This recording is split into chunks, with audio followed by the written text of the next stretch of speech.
صبح هر یک شما رو به خیر و شادی میگویم بینندگان عزیز. در این صبح زیبای فصل اندیشه ها مهمانی بخش یک پلچوی ما هستند حجم‌نگار شناخته راهبری بدیعی تئاتر استودیو حجم‌نگاران غریب شو کمپانیا بختیار رحیمов.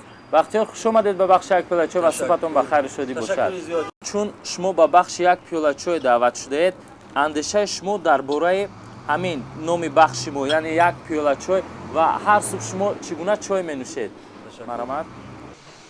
این چای شما کدام چای است؟ این چای سیاه. میدونید چی؟ اندیشه من نسبت برنامه یک پیاله چای این نام برای من نام بیگانه نیست. این نام برای من یک نامی هست که خیلی عزیز هست، خیلی مقدس است. چون که من همراه تشریف و دیگر استادا ارباب هنر شایسته تاجیکستان استاد حلیم سنگینوف، هنرمند مردمی جمهوری تاجیکستان عبدالحفیظ قادیروف تحت راهبری همینا یک برنامه داشتیم. برنامه کلان یک پیاله چای بود که در این برنامه یک پیاله چای در یک ماه 2 مرتبه ثبت میشد و در بر میگرفت اشتراکچیان قریب زیاده از 20-25 نفر رو و این با این برنامه یک 2 سال ما برآمد کردیم. نمایش‌های خیلی خوب پیشکش تماشابینان گرداندیم. میدونید چی؟ چای هم هر خیلی خصوصیت‌ها دارد و چای هم هر خیلی چی میگن نامگویی دارد. بعضی مثلا شخصیت‌ها هستند که استفاده می‌برن از برای طبابت گفته از چای‌های علفین. شما گپ بگید خودتون چای مزه کنید نوشیده استفاده. این چای سیاه ها؟ با قولی میگن چای فامیلی میگن، فامیلی میگن. میدونید چی؟ درباره چای بسیار خیلی گپ‌ها هست، خصوصیت‌های خوب دارد، خصوصیت‌های با میدونید چی؟ مجاز آدم هر خیلی بوده است. بعضی مجازها با چای سیاه نمیفورد یعنی معقول نیست. بعضی مجازها با این برعکس فایده دارد. چای کبود نه. تشکر شما با این سر آب نبود ما با چای ننوشیده بودم. من اکنون چای نوشیده راحت هستم. تشکر برای شما که با این برنامه دعوت کردید. کسی مزه چای شما چه باشه؟ نبود نداره. تشکر زیاد. سلامت باشه. بختیار امروز پای چیکار و پای کار هستید؟ درباره فعالیت امروزتون کمی بهره بینندگان ما معلومات میدونید؟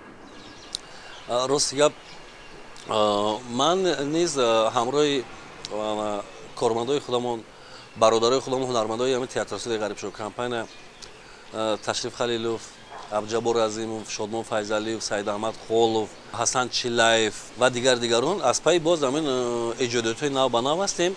یعنی تیاری به هر یک جشن و مراسم ها و با نمایش‌های نو به نو میخوایم ثبت کنیم و پیشکش تماشابینان گردونیم. بینندگان برنامه یک پیاله چای اکنون یک لحظه هم باشد بخش از شما میپرسم هوش و گوشتان رو به برنامه یک پیاله چای گیرید. اکنون گوش کنید چه گپ شد. یک گوشخانه برای رفتم بعد گفتن که خیلی سمبوسه بیارید. بس سمبوسه آوردین یک چه گزیده است که درش این قگ لطه برآمده است. قگ لطه برآمده. خیلی مونده خیلی تصادف شده گفته. دیگه چه گزیده با این قگ لطه. با پیش خدمت گفته اکا اینجا بیا. او مذاق میکنیم ها. یک سمبوسه ناانصاف 3 سوم تا 5 سوم زور از دیگه مقدار دینی تو که 3 سوم پول گرفتیم ها. اینش گزیده این قگ لطه این با این قگ دیگه لطه برآمد. شرم نمی عیب نمی. اکا برای سوزم دکتر من اونجا با 1 متر متریال پرتون میگویند اگر صبحگاهان طبع کس خیره باشد این حالت دوام روز او را پیگیری میکند. بختیار نیست همین گونه است یا کوشش میکند که با هزل و شوخی و یا متعایبه از این حالت زود رها شود. میدونید چی این گپی شما گفتید این همچون یک مقال است ضرور مسئله است که در حقیقت اگر مثلا از همین صبح سحر از صبح میخوید از خواب اگر تبتون گرفته باشد یعنی تا آخر روز و باید هم که پیگیری کند. لیکن با در تئاتر یک با اصلاحات با یک کاری است که هر چیزی که در خانه هست تبت خوش است تبت مثلا بالیده باشد هم اگر خیلی خوب اگر مبادا که مثلا تبتون گرفته هم باشد وقتی که ورود تئاتر میشوید وارد تئاتر میشوید وقتی که صحنه برادیون که با هنرمندان با همکاران از نزدیک میبینید صحبت میکنید اون پرابلم اون نمون چیزی که گفتیم تابع گرفته و باید همش فراموش شد و باید در همون کوچه باید مونه.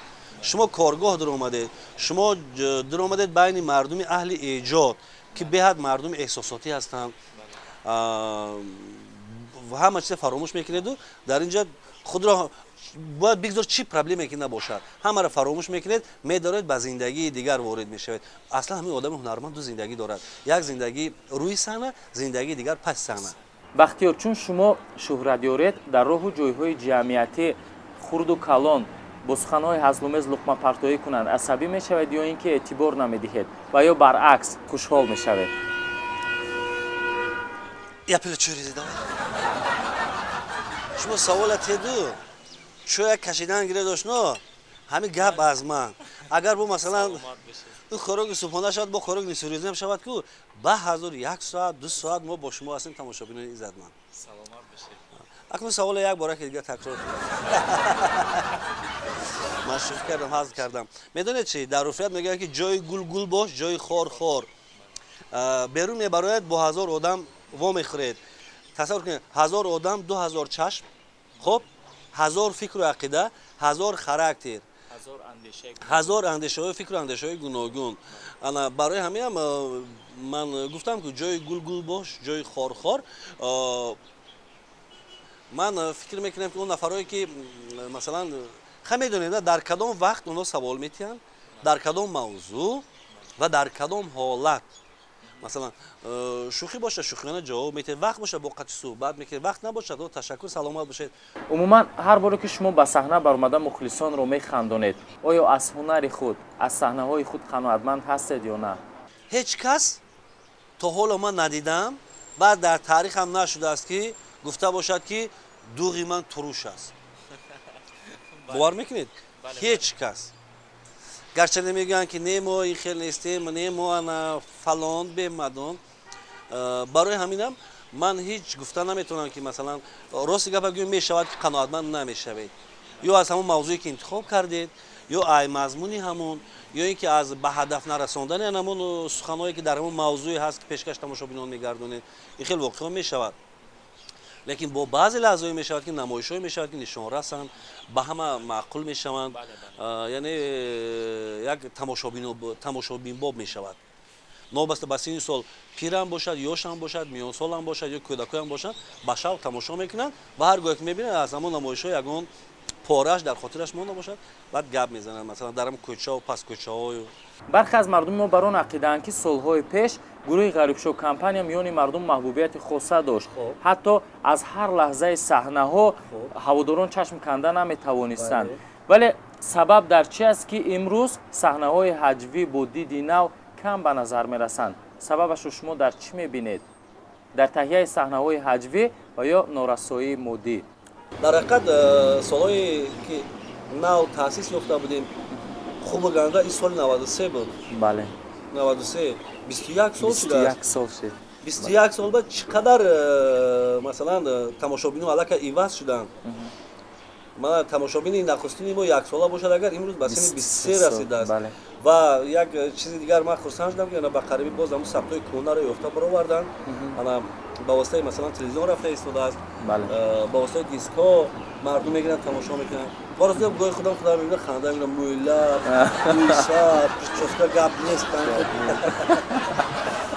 саломат ана ҳама чи ҳамин вай мешавад кӯшиш ғайрат. шояд он вақт ман намедонам акун ҳама каса якҷоя будем, фақат ҳамин аз тафои ҳамин ҷустуҷӯи нав будем, аз тафои ҷустуҷӯи эҷодиёт будем.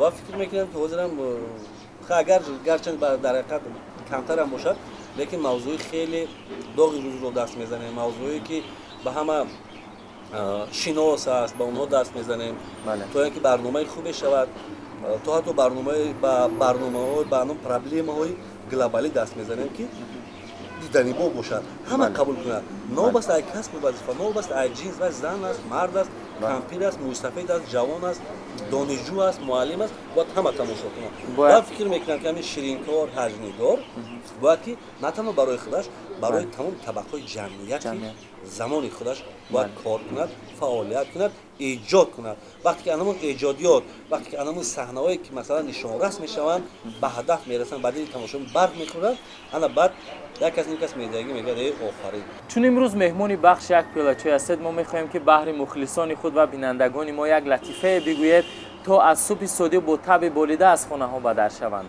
афандия гуфтанд ки домулло афандӣ пагод дар тамоми рӯи дунё об қоқ мешавад, تشنگی میشه. انا با شما چی مینوشید؟ افندی به پرو من شما نمیدونم، اگر آب خوک شود من چای می‌نوشم. چای می‌نوشم. саломат бошед. бори дигар хуш омадед ба бахши як пиёла чой. تشکر زیاد. бинандагони азиз, бахши як пиёла чой инҷо хотима меёбад. бахшҳои дигари барномаи сабоҳ идома доранд. моро ҳамраҳ бошед.